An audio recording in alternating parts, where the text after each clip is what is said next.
ভিন রাজ্যে কাজ করতে গিয়ে নিখোঁজ বালুরঘাটের সুবল বর্মন।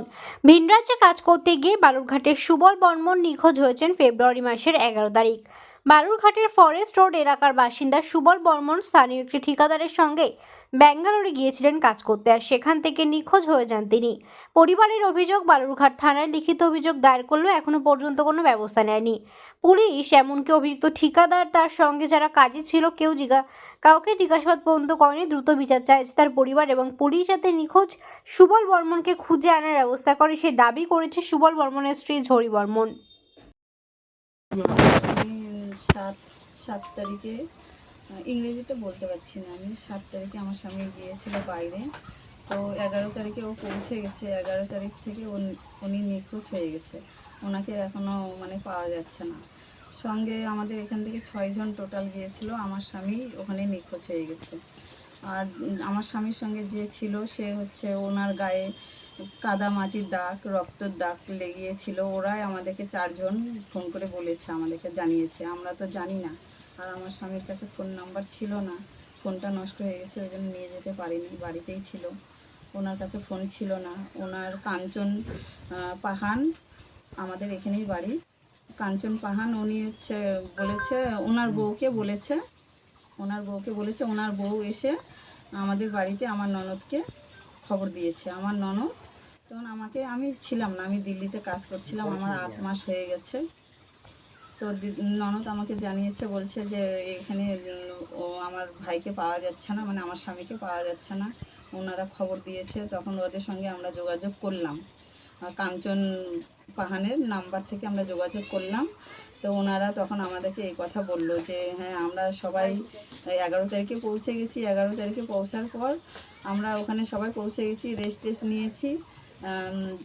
ফরমানের কাছে আমরা টাকা নিতে গিয়েছিলাম। 300 টাকা করে আমাদেরকে দিয়েছে সবাইকে। সবাই যার যেটা লাগবে সে কিনতে গিয়েছে। তারপরে কি হলো? আপনার পুলিশের ভূমিকা কি? বলে দেই এই কথাটা। ওখান থেকে ওরা 6 জনের মধ্যে 4 জন চলে এসছে। আর আমার স্বামী আর দেবশীল, ওরা 2 জন একসঙ্গেই ছিল। উনি রাত্রি 1টার সময় এসছে রুমে, যেখানে ওরা থাকবে। রুমে 1টার সময় এসছে। ওনার গায়ে বেলে রক্তর দাগ, কাদামাটির দাগ। আর ওরা যারা ছিল 4 জন, তারা বলেছে যে আর একজন কোথায় আছে, করছে অমুক জায়গায় আছে। তো ওরা বলে গিয়েছে, জানি না সত্যি না মিথ্যা, খুঁজে পাইনি, চলে এসছে। আসার পর উনি রাত্রি খাওয়া দাওয়া করে বলে শুয়ে পড়েছে। অবাল্যক মদ খেয়ে এসেছিল দেবশীল। তো উনি তখন রাত 3টে-4টের সময় উনিও ভেগে ওখান থেকে পালিয়ে গেছে। 3-4 দিন পর উনি বাড়িতে এসছে। আসার পর ওনাকে জিজ্ঞাসা করা হচ্ছে, উনি তো কোনো কিছুই বলছে না। কখনো বলছে ওনাকে মারে ফেলেছে, কখনো বলছে ওনাকে আটকে রেখেছে। ওর কাছেও আমরা কোনো জবাব পাচ্ছি না। তারপরে আমার ননদ ডায়েরি দিয়েছে, মিসিং ডায়েরি দিয়েছে। তো কোনো গুরুত্বই দিচ্ছে না। এখন কি চাচ্ছেন আপনারা? এখন আমি চাচ্ছি আমার স্বামীকে খুঁজে বের করে দিতে হবে।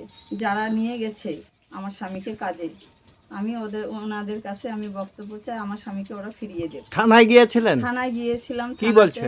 থানাতে বলছে যে তখন তো কোনো বলছে আমরা দেখছি যতদূর কিছু করা যাচ্ছে করছি, আমরা দেখছি। আর তো এখনো কোনো খবরই নেই। 1.5 মাস হতে চললো আমার স্বামী নিখোঁজ হয়ে গেছে। এখন কি চাচ্ছেন আপনি? আমি তো চাই আমার স্বামীকে ফিরিয়ে দে। আপনার নাম? আমার নাম ঝরি বর্মন। Thank you. ভূমিকা হলো, গেছিলাম, যাওয়ার পর তো পুলিশ তো কোনো গুরুত্বই দেয় না।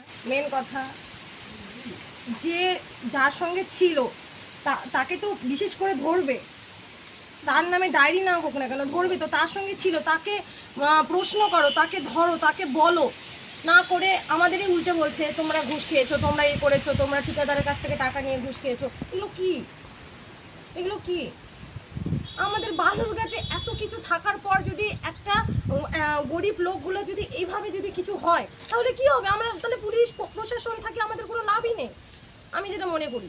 কোথায় যাব? এই যে আপনি গেলেন পুলিশের কাছে, তারপর কি বললো? আপনারাই ঘুষ খেয়েছেন?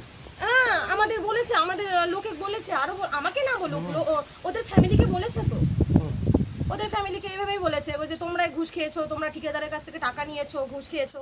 এভাবে কথা বলছে। ওনার সঙ্গে যারা ছিলেন যেমন ঠিকাদার বা যে লোকটি শীল যা টাইটেল, তো যারা ওর সঙ্গে ছিল শেষ অবধি, তাদেরকে পুলিশ কিছু গ্রেপ্তার করেছে বা তাদেরকে জিজ্ঞাসাবাদ করেছে? পুলিশ তো কোনো গ্রেপ্তারই করেনি। পুলিশ শুধু বলেছে আমাদেরকে, আমরা যেটা জানি বর্তমান এখন, পুলিশ বলেছে কি ওদের সাথে আমরা কন্ট্রাক্ট করছি, ঠিকাদারের সাথে আমরা কথা বলছি। ঠিকাদারের নামটা বলে ঠিকাদারের নামও বলেছে, কি নাম? নামটা বলে দিই, রঞ্জিত সরকার। রঞ্জিত সরকার ঠিকাদারের নাম। উনি তো হচ্ছে- যোগাযোগ করছি আমরা তো দেখছি আমাদের মতো, আমাদের নিজের পার্সোনাল ভাবে আমরা চেষ্টা করছি। পুলিশ এভাবে কথা বলছে, কিন্তু 1 মাস হয়ে গেল, এখনো 1-1.5 মাস হয়ে গেল, এখনো পর্যন্ত একটা কোনো খোঁজ না, একটা কিছুই দেখতে পারলাম না আমরা। যখন দিল্লি থেকে যখন আমরা এখানে আসলাম, যখন আমরা একটু কোথায় গেছিলাম আমরা, এখন আপনারা কি চাইছেন? এখন আমরা কি চাইবো? আমরা তো চাইবো আমাদের ঘরের লোক বাড়িতে আসুক, বাড়ির লোক বাড়িতে ফিরে আসুক, আমরা তো এটাই চাইবো না? পুলিশের ভূমিকা, পুলিশের সম্বন্ধে কি বলবেন? হ্যাঁ, পুলিশ ভালো করে কাজ করুক, নিজের কাজটা ভালো করে কাজ করুক। আমি চাইবো তো এইটাই, নিজের যেটা নিজের কাজ সেটা তো ভালো করে কর্তব্যটা পালন করবে। তো কি সে নাম তো কাজ আপনার? তো করেই না। কি নাম আপনার? আমার নাম টপি বর্মন।